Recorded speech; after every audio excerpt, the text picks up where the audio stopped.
Hello and welcome to Permissions. The first 15 minutes, I'm going to give a quick and easy introduction, and then the second half is going to be a deep dive for the nerds who want to know the true details. So, let me see if I got my slides set up right. I got to close my Discord just a second. Don't pop up on me. There we go. Okay, so what are permissions even? We're talking about like who can go into a folder, who can view a file, who can edit a file and stuff like that.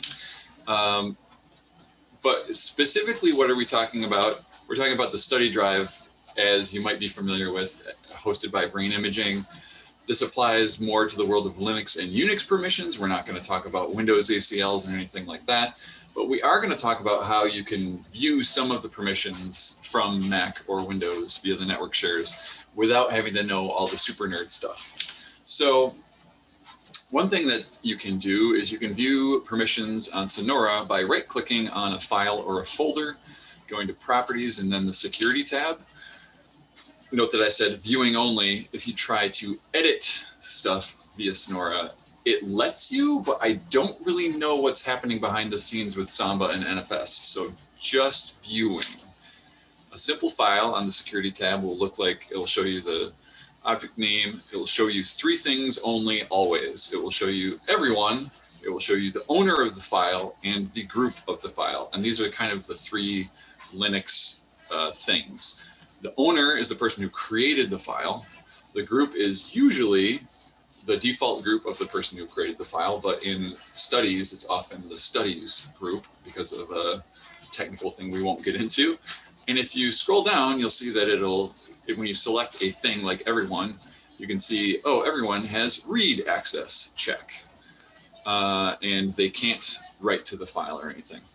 But on a folder, if I scroll down, if I select a person and scroll down, this is a folder I made, so I should have permission, but Windows doesn't let me see anything. So I have to click this advanced button. If I click advanced, I see this advanced security settings. Let me scroll down just a little bit. And it tries to list out, here I see the owner, the group, and everyone. The owner has full control, and so does the group, which is read, execute, and write. But everyone can't write, so it just says read and execute. Note that I have no idea why it has to show it on this screen and can't show it on the other screen. Weirdness of Samba, who knows? If the folder is entirely locked, weirdly, it won't even tell you what group you'd have to be in to see it. It just gives you a message saying, you must have read permissions to view the properties of this object, which is not true in Linux land. You can always view read permissions, or you can always see the permissions of something. And for some reason, Windows doesn't let you. So that's unfortunate.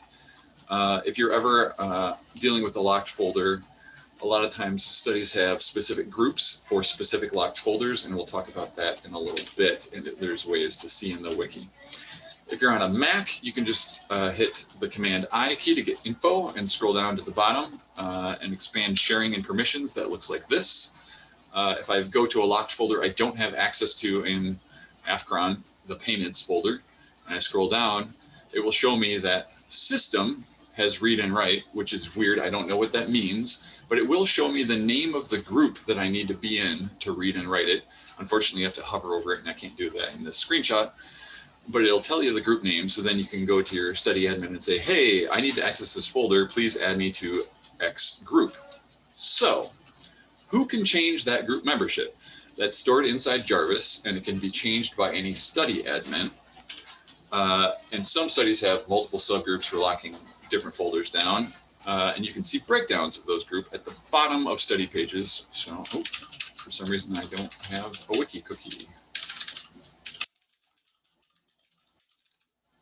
Weird, I was just in the wiki. There's this huge display at the bottom. So I'm on the Afghan study page as an example. At the bottom, there is the information from Jarvis is reduced into this table. It will show who's the PI, who are the admins. So here we can see that there's 3 admins. And then each group The first group is always the main group of the study, and everybody on this list will have that checked usually, except you'll see that there's 2 people here who don't have it. That's a little bit weird. And then each group, raw data has some subset, recruitment has some subset of people, and so on. And we can see that payments is the most locked down folder. Only Lauren, Lori, Deborah, and Brittany can see that folder. So that's how you would see some of the group permissions for a study without having to know anything about Linux and nonsense. Who can change permissions on a file or folder directly? Does anyone, aka Andrew, know who can change permissions on something? Is it the owner? It is the owner and root, which is currently Ty. Nate and I technically don't have, I mean, I think we could probably acquire root if we hacked around, but we don't like to do it because it's dangerous to be root because you can do too many things. So if you need something changed, that means you might have to email BitHelp to get permissions changed, especially because since it's only the owner who can change it, if the study directory has a whole bunch of different owners and the permissions are screwed up, you don't want to have to contact all those different people. So that's why root is sometimes necessary. So the other thing to mention is access on Unix is not checked recursively. So let's say I have a directory that I don't have access to, but inside it is another directory that I do have access to with some files that I do have access to. If I know the path, I can still get to that place and I can still read the files inside that directory. So it's something to be aware of. Just because the top level is locked down, and I can't browse it, if I know the location, I can still get to it. So don't think just because the top level is locked down, it means that people can't get into the lower one. So this is something that brain imaging actually has a little tool that goes through and makes sure that the child level inside folders matches the parent level. But that's not always guaranteed. So it's something to keep an eye out for if you're trying to really lock down a folder, especially if it's something that you're maintaining. Does that all make sense? Did I say anything confusing in there? Nope, got it all. Huzzah! Now we're going into the deep dive, and please slow me down if I go too fast. I think you probably already are familiar with most of this, but slow me down if necessary. So, and seriously, if you don't have time to listen to me talk, I can just keep recording and you can run away. The first thing I want to talk about is bitmasks in LS. If you do a long with -L in LS, you get this weird set of dashes. You get a number and then you get some stuff and then the name of the file and whatnot.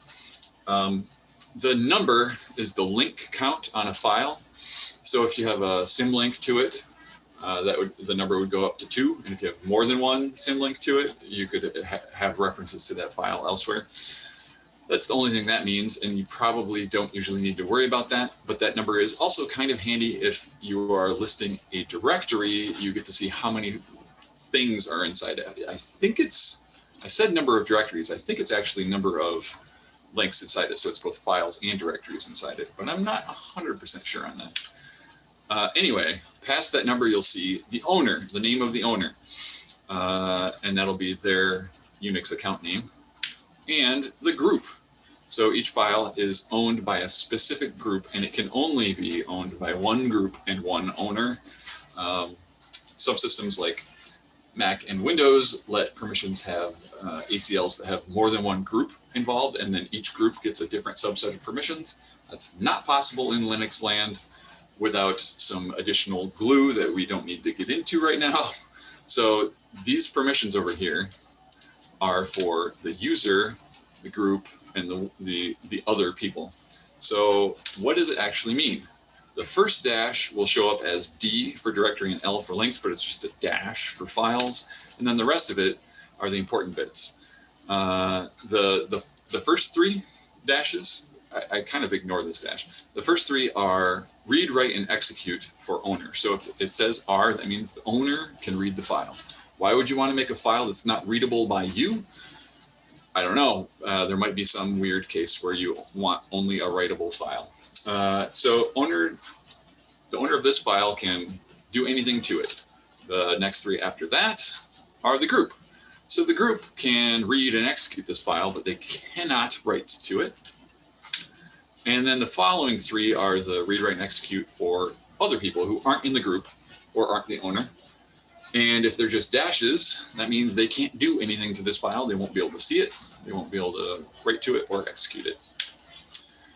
So sometimes you'll hear things like 777 and 775 with respect to permissions. What the heck does that all mean? It's a bitmask. So the number is the bits are X is the 1-bit, W is the 2-bit, and R is the 4-bit. So if you want to make something only executable, you would do 001 and get 1 in binary.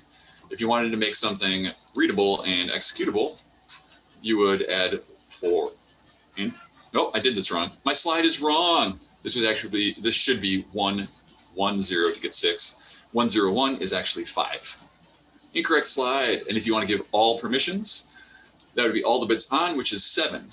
So 7 and a number like 750, the 7, the first number is the user, and you'd have to break that down and say, okay, 7 is read, write, and execute.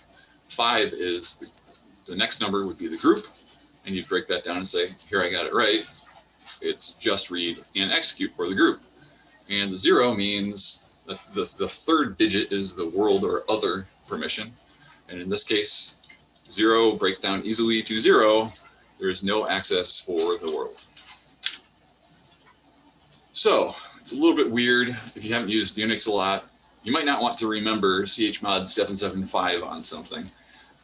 Instead, you can do things like chmod u plus x, which just means add the executable bit to the user for this file. And so this is something you might do if you're making a new script, like a bash script, and you want to be able to run it without passing it to an interpreter. You can just name the file and it will run.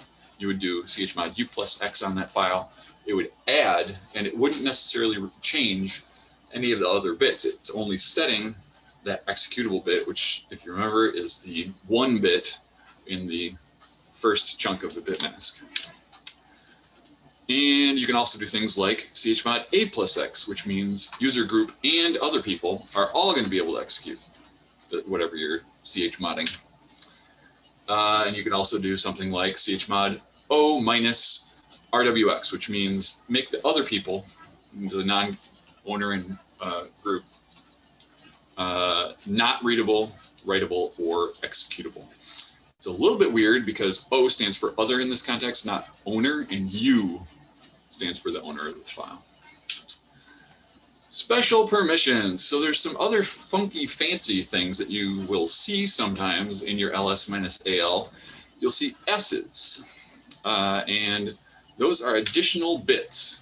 One of them is set UID or SUID, and if you set this bit, it kind of combines with the executable bit, and you'll see it show up in the column of the executable bit for the user. You can say chmod u plus s on a file, and it will make that file always execute as u, which is a really weird thing. Don't do this unless you know what you're doing. I actually don't know what setuid does on a directory, and it seems like in old Unix systems it used to have a meaning, and now it doesn't. So probably don't do that. Set group ID is actually the important one. So if you set group plus s, it always executes as the group who owns the file, which is really strange, but it's useful on directories. It's most useful on directories. This, the set group ID, rather, is always set on study directories, because any files that you make there will automatically have the group ownership of that folder. So for Afcron, it would be afcron-group instead of whoever owns the directory, or you don't really want to have a whole bunch of people creating folders that they all have their own group on.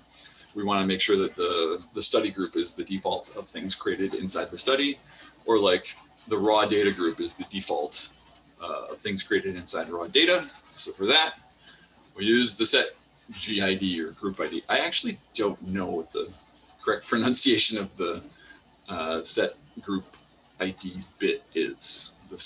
Anyway, that is useful. Sticky bit is probably never going to come up, but on directories you can say +T, and that will only allow the owner of the file to delete or rename it. And that's used in temp directories. One other thing that applies to permissions in general and these bitmasks that I've been talking about is the Umask. So this is usually you have a line in your bash profile that says Umask something something. The default one, I believe this is true for brain imaging as well. The default is 002, but that number defines the default settings for the permissions on files and directories that you create.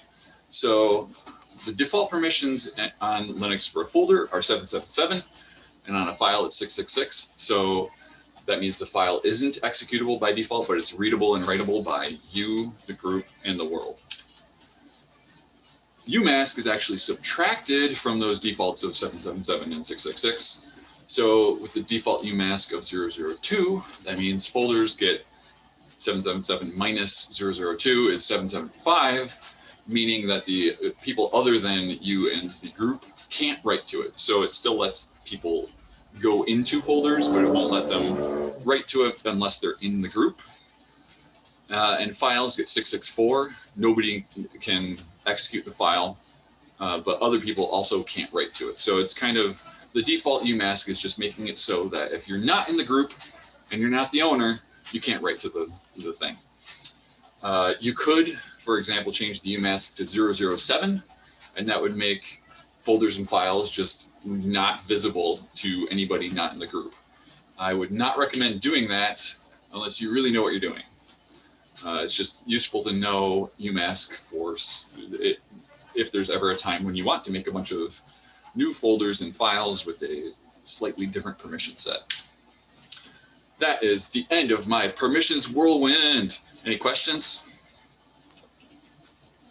So if I'm writing my own bash script and want to change it so that I can write it on the study drive, should I be doing 775 or Yeah, or 775. 775 would be good. It allows you and the group to do read, write, and execute. 755 is also fine if you wanted to make sure that you're debugging it and you don't want people in the group to execute it by accident. That's the only other one that would be useful, I think. Okay. Yeah, and I wouldn't worry too much about the third number, the world bit, because people aren't going to be able to wander into the study directory with the way the permissions are locked down. So. Okay. Cool. Thanks, Dan. Yep. Okay, I'm stopping recording if I can figure it out.